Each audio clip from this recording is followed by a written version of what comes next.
just a cool kind of place to go if you're actually interested. I like to say my name is crazy4go, crazy4go, au3cl YouTube channel. I am Hector from Illawarra, New South Wales, Australia, and I'm doing these recordings here and there, whatever I can, how I can do what I can do, what I got to do, everything. Thank you for nothing. It's positive, not negative. I also love you, because I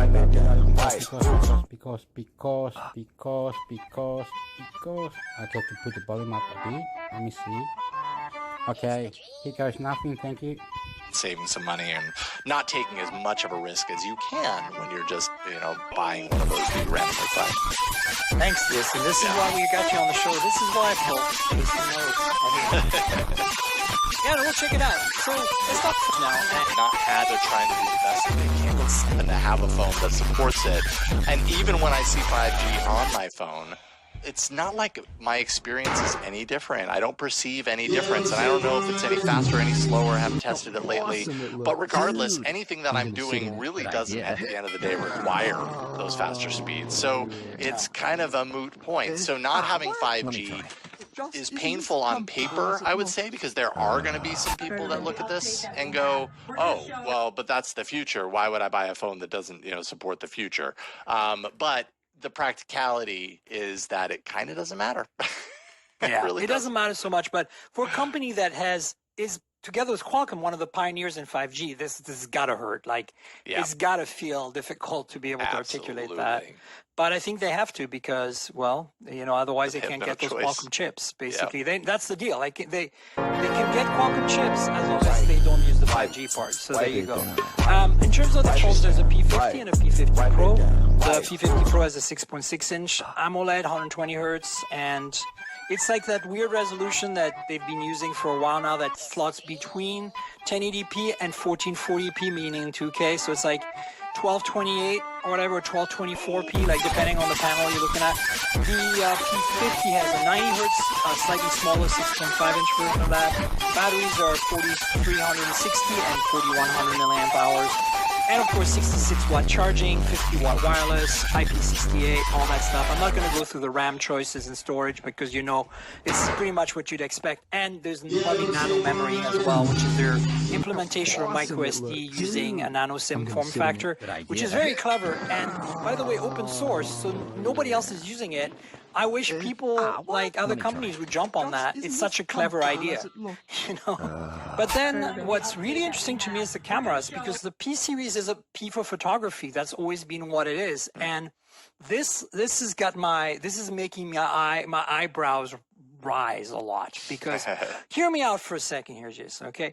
So I don't know how much you know about the P40 and the Mate 40 last year, but basically they've been going to these RYYB main sensors, which are super light sensitive, right?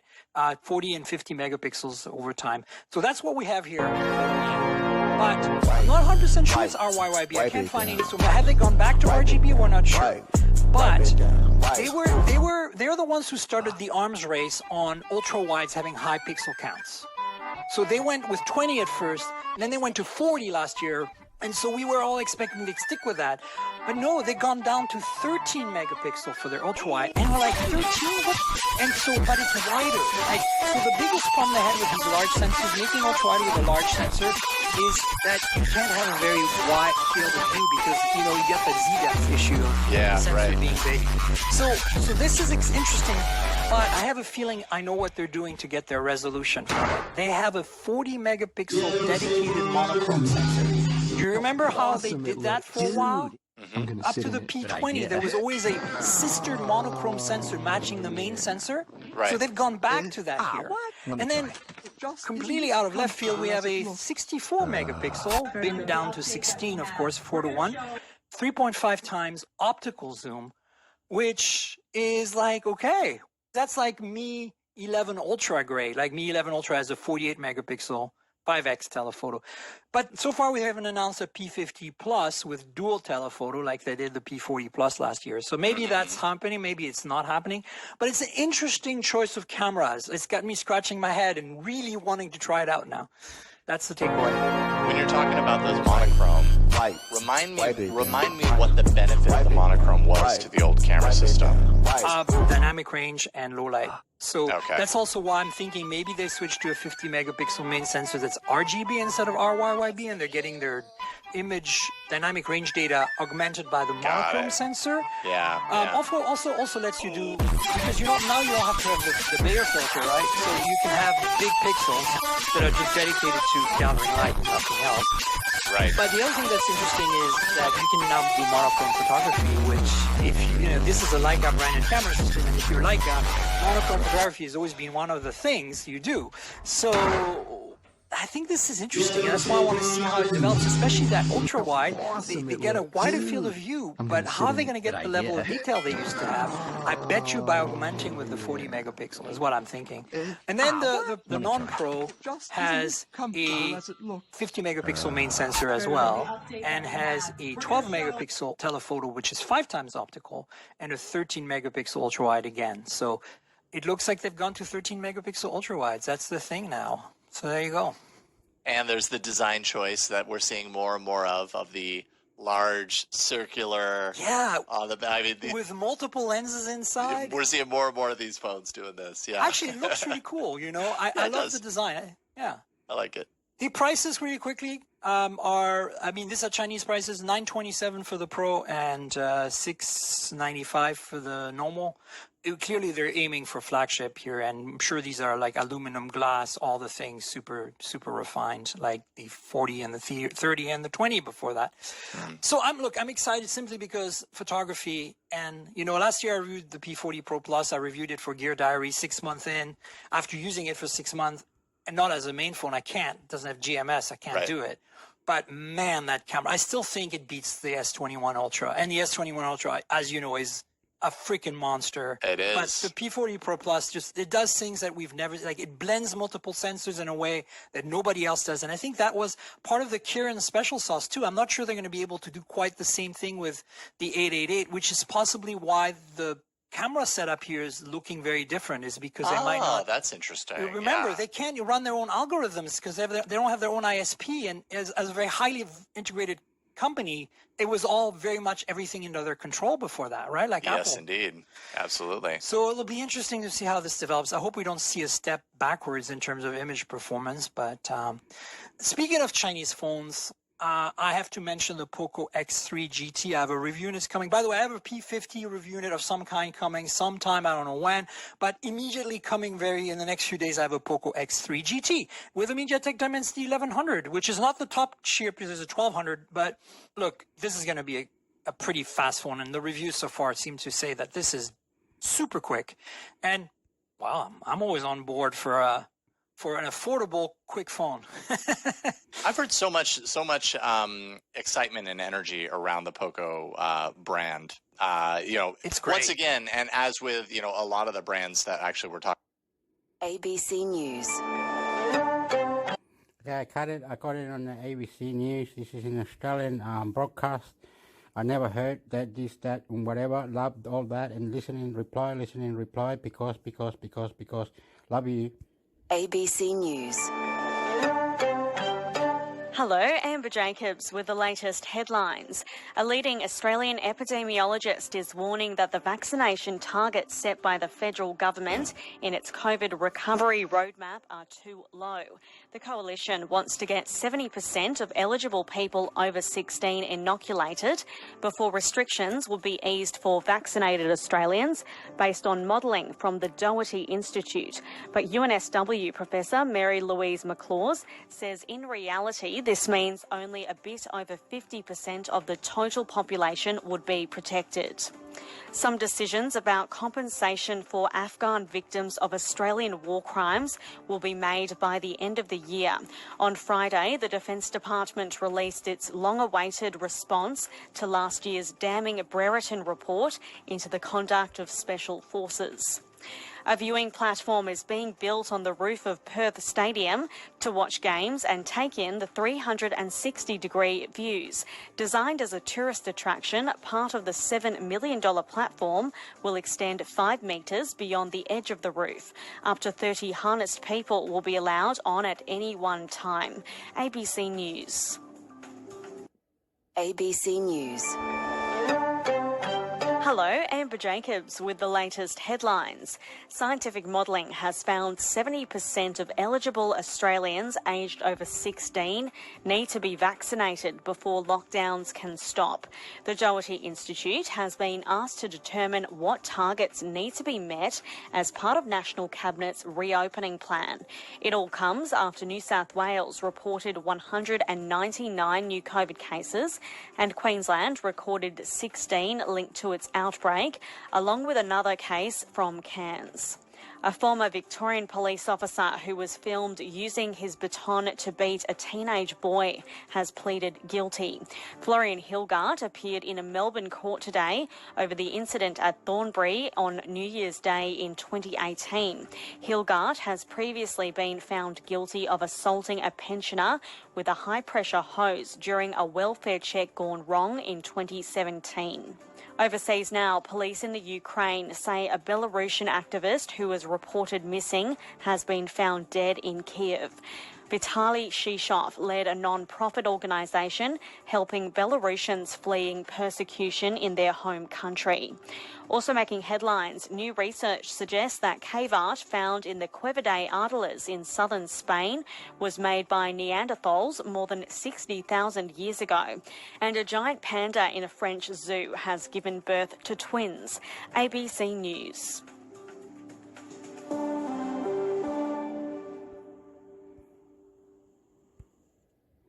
Will extend 5 metres beyond the edge of the roof, up to 30.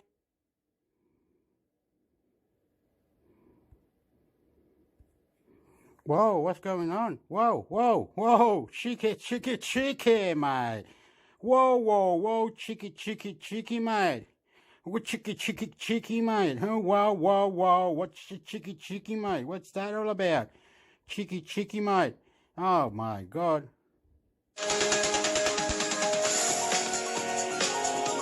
That doesn't just include Facebook. That also includes Microsoft, Apple, Google, Epic. Like, everyone's kind of in this game. Right. Well, Facebook trying to figure out and be at the forefront of what's next. They've said what is next from Facebook in terms of a product, and that's going to be smart glasses. But the kind of common consumption of what smart glasses do or can do, it doesn't seem like this is what these glasses, what are these glasses actually going to do? That's a great question. We don't really know. I mean, we kind of know some things. What they won't be is the AR glasses you may be thinking they are if you're a futurist. So like Facebook has talked about those, like what comes after VR, virtual things in the real world type glasses. And that still looks like years, possibly even up to a decade to get to like the ultimate product that they're going for. Right. And it sounds like over the next 5 years, it's like a race to see whoever can get that into some sort of a form that looks ready for people to buy. That among all companies, where everyone's kind of been hitting a wall with that. So I think that what it will more likely look like is a lot of the other smart glasses we've been seeing over the past like 6 or so years, like Snapchat spectacles or audio glasses like Bose frames, Amazon's Echo frames. I think it'll be more audio and less, like you think about Google Glass.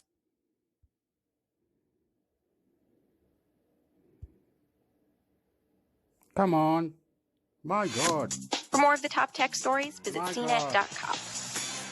My God, because, my God, because, my God. God, the God champion. This is my show. I do my show, what I can, record to do, what I have, my own body, my own self, me, from nothing. I love you. Let's have sex, let's have this, let's have that. I love you. Because, family technology. Listen and reply. My name is crazy4go. au3cl YouTube. Subscribe. Chileno, soy chileno. I love you because. Reply, do something, please.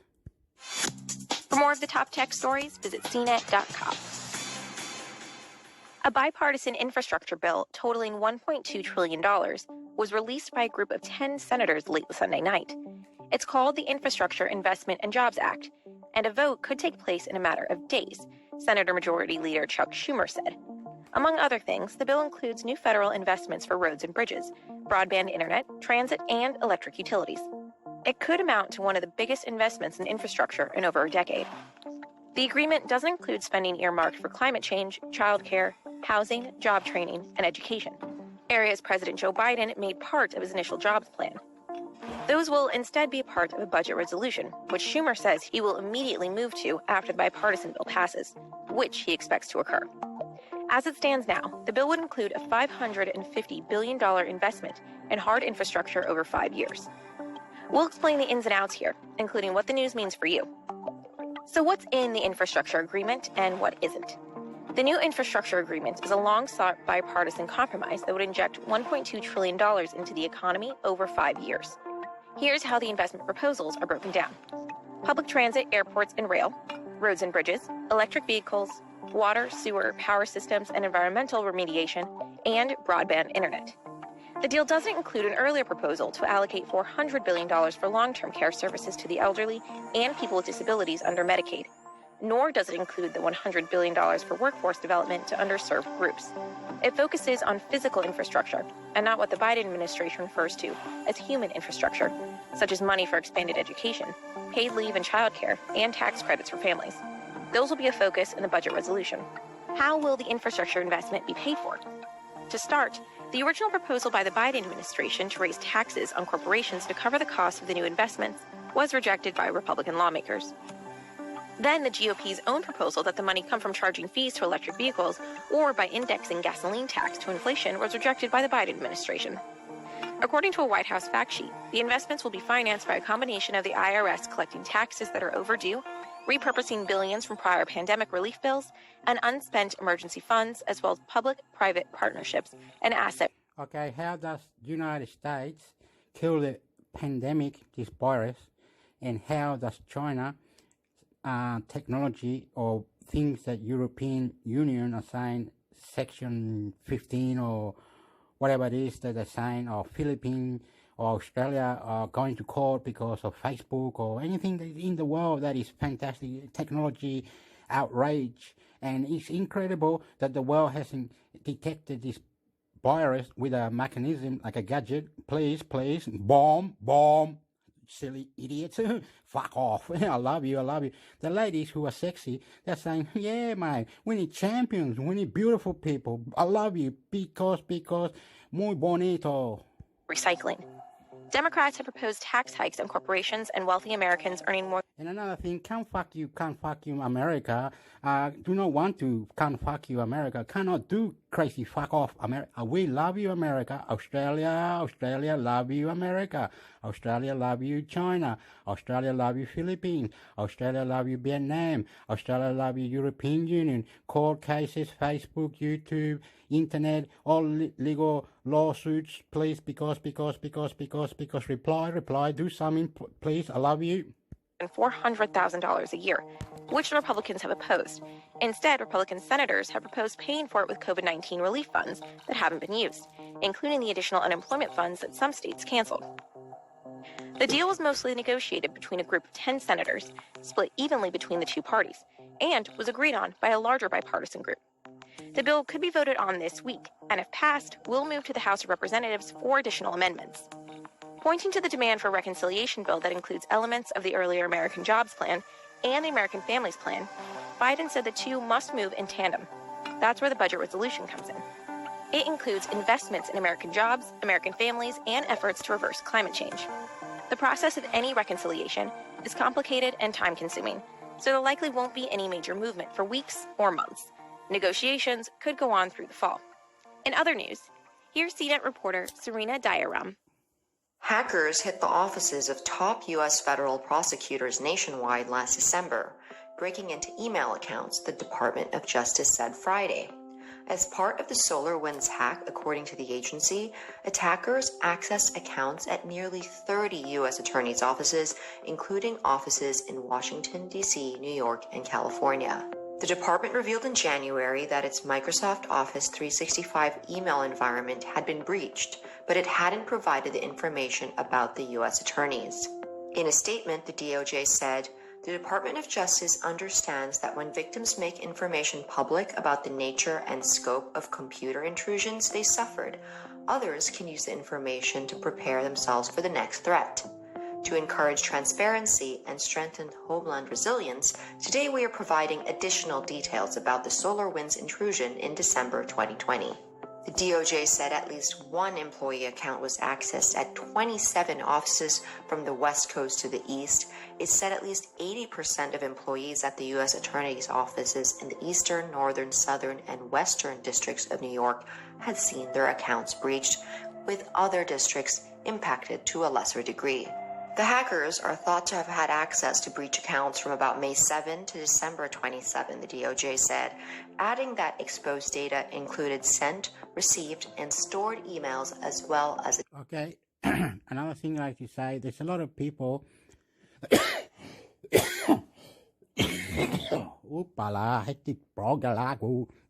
Anyway, bipartisan, whatever that means.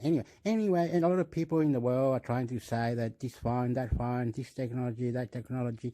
But are we safe in the internet? Are we our database safe? Are we all safe? How can we be more safe? Do this, do that, and you'll be safe. Clean your Google settings, email settings, Facebook settings, everything settings. Clean. Use your brain. YouTube's got a lot of good stuff. Look around, fix it, do whatever you need to do to be more safe, more intelligent. I love you, and more, please, and more. We need to live in another planet, extraterrestrial, please. I love you.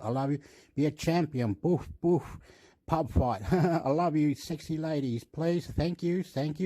Be more creative, be more to it. Opinions, discussions, more, so we can be safe in the internet.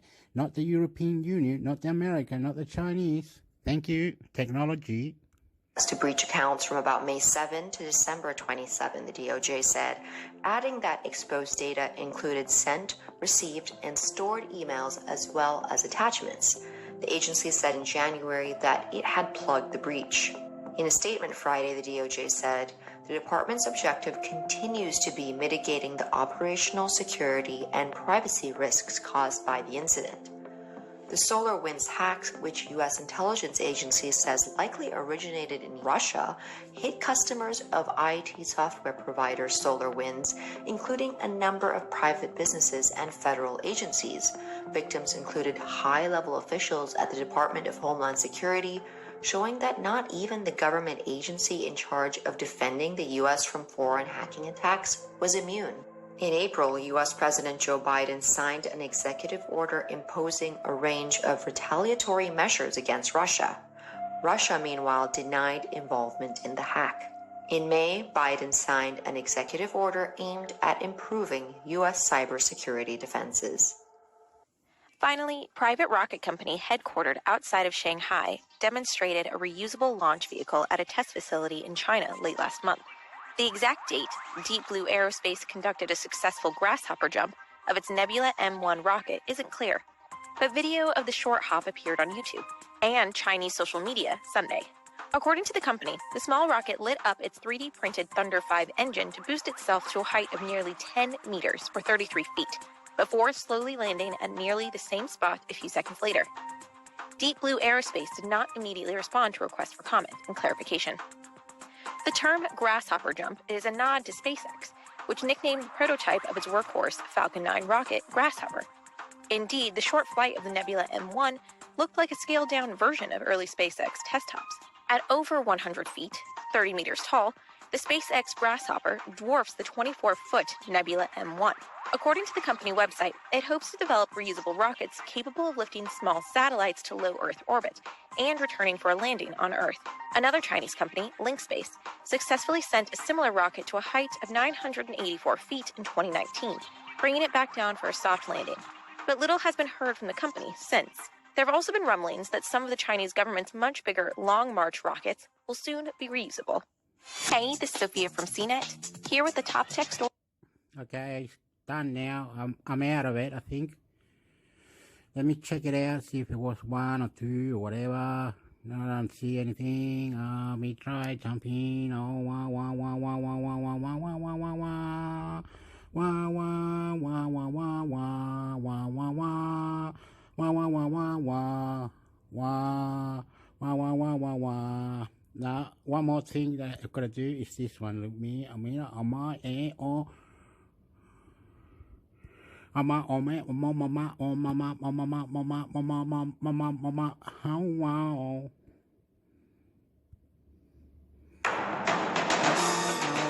You're listening to SBS News.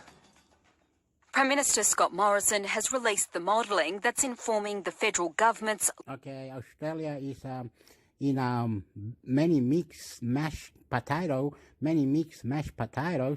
This guy who's rich, famous, need to wash his clothes or do something stupid. idiot, cut it out. We all know that the truth. Tell us, how long does a vaccine last in our body? Why cannot we detect our coronavirus with a gadget, please, like a smartwatch? Why cannot we have beep, beep, beep, beep, beep, beep, beep, beep, and boom, we got the virus detected, motherfucker. Sporty, ladies, sporty, man. They want champions, man. See what they're doing, ladies? Look at this, ladies. They're not quick enough to kill the virus, man, madam.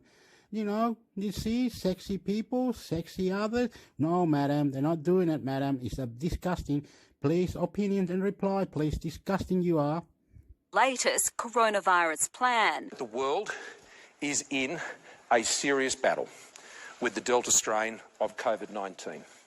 This has been a long war against this virus. The latest variant of the virus is disrupting all Australia's previous successes. Outbreaks across the country have sent more than 10 million Australians into lockdown. The tools that have helped us so much over the course of the last 18 months and more have indeed been blunted by the Delta strain.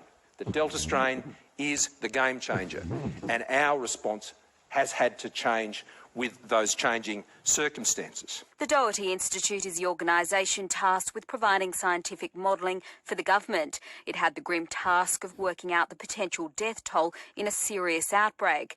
Once 50% of the population get vaccinated, it projects there'll still be almost 9,000 deaths from the virus. When the coverage reaches 80%, it estimates the death toll will be over 1,000. Professor Jodie McVernon from the Institute says as vaccine supply increases in the months to come, vaccinating young adults will be critical to reaching those targets. In this virus case, it's really the 20 to 39 years category who are the peak spreaders, and they will bring COVID home to their children, they will take it home to their own parents, and this is the group now where we're proposing a reorientation of the strategy.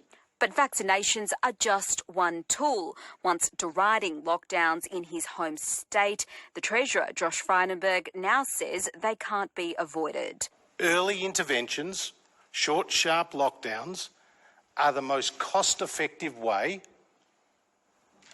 to handle the virus, particularly at the current time.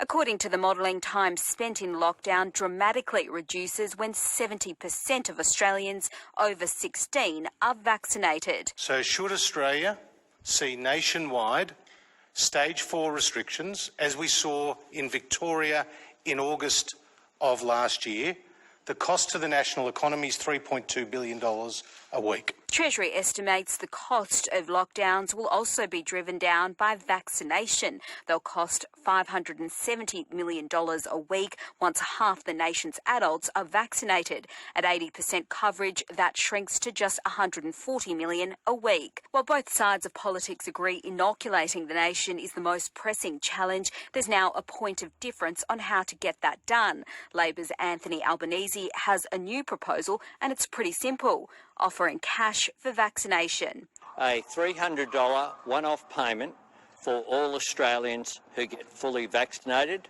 by December 1. It would cost taxpayers almost $6 billion, but Labor's Treasury spokesman Jim Chalmers argues it would also help stimulate the economy. This is the shot in the arm that the economy needs.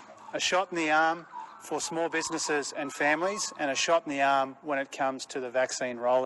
Okay, maybe a shot in the arm. I don't want to start swearing, really. We are protesting because you're not opening the shops. The little shops are not getting workers. There's people unemployed, and there's ladies and men who now have to rent because they can't pay for their house. Electricity is high, houses are high, everything's high because of China coronavirus. Thank you very much.